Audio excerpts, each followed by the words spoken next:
Hello friends, good morning, welcome back to my channel. তোমরা সবাই কেমন আছো? আশা করছি ভালো আছো। তো আমিও ভালো আছি।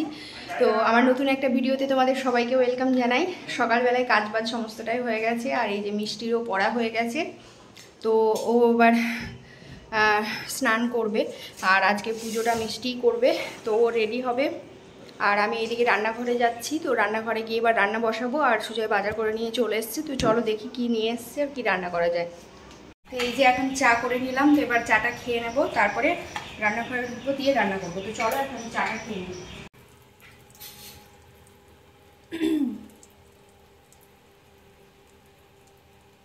এই যে সুজয় এখন মাছ নিয়ে এসছে, মাছগুলো এখন ধুয়ে নিচ্ছি।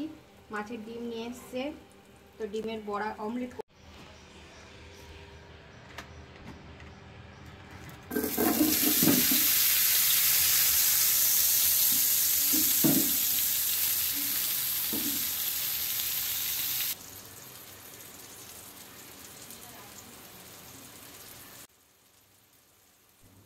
তো আমি প্রথমে পটলটা ভাজতে শুরু করে দিলাম, আর পটলটা এই যে প্যানে ভাজছি, কারণ হচ্ছে যে আমি ডিমের অমলেটটা বানাবো। এই যে মাছের ডিমের অমলেটটা এখানে রেডি করছি, তো সেই জন্য তো প্যানটা ব্যবহার করতেই হবে। তো এই জন্য আমি পটলগুলো ওখানে ভেজে নিলাম।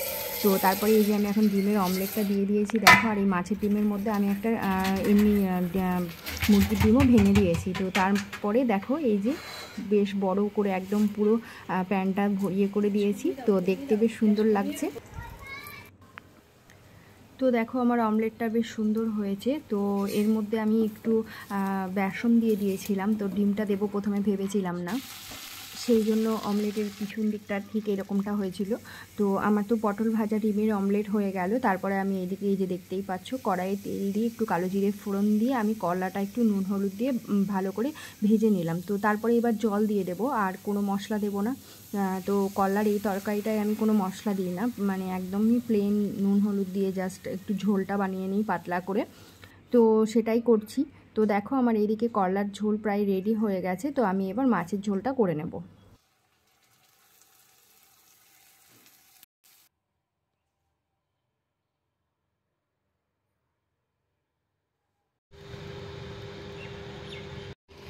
তো আজকের মতো রান্নাবান্না কমপ্লিট হয়ে গেল।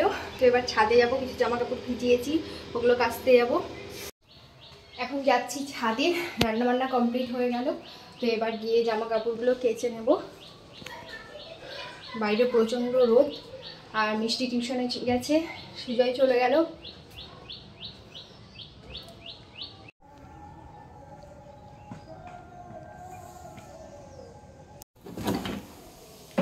তো আমার কাছাকাছি কমপ্লিট হয়ে গেল, এখন নিচে যাচ্ছি। এবার রান্নাঘরটা পরিষ্কার করলে দুপুরের মতো কাজবাজ কমপ্লিট হয়ে যাবে, তারপরে স্নান করব। তো কাজ হয়ে গেছে সমস্তটা, আর দিয়ে স্নান করে রেডি হয়ে গেছি। তারপরে খাওয়া দাওয়া করে নিলাম। তো এবার ডিউটি বেরোবো। আর এই যে মিষ্টি, ওকেও টিউশন থেকে নিয়ে চলে এসেছি। তো চলো তোমাদের সঙ্গে আবার পরে দেখা হবে।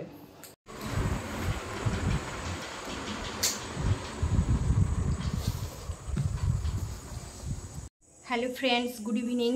তো ডিউটি থেকে বাড়ি চলে এসেছি, আর বাড়ি এসে ফ্রেশ হয়ে নিলাম। তারপরে এই যে এখন আমরা দুজনে মিলে চা খাচ্ছি, আর সুজয় এখনো বাড়ি আসেনি। তো চলো চাটা খেয়ে নিই। তো এই যে পাপা চলে এসছে। পাপা আজকে মায়ের পর এসছে, মা আগে এসে গেছে। পাপা আজকে হেরে গেল কেন? পাপা হেরে গেল কেন? কে?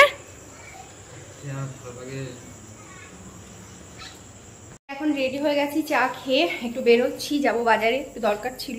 তো চলো যাওয়া যাক। কি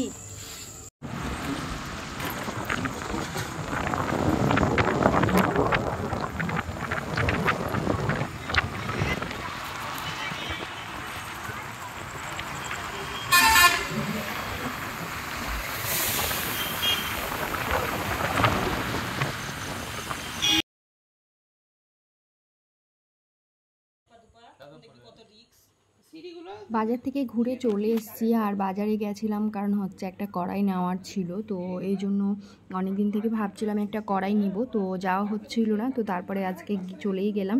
তো তারপরে একটা কড়াই কিনে নিয়ে আসলাম, আর তারপরে এসেছিলো দিদিরা, তো দিদির সঙ্গে একটু গল্প করছিলাম।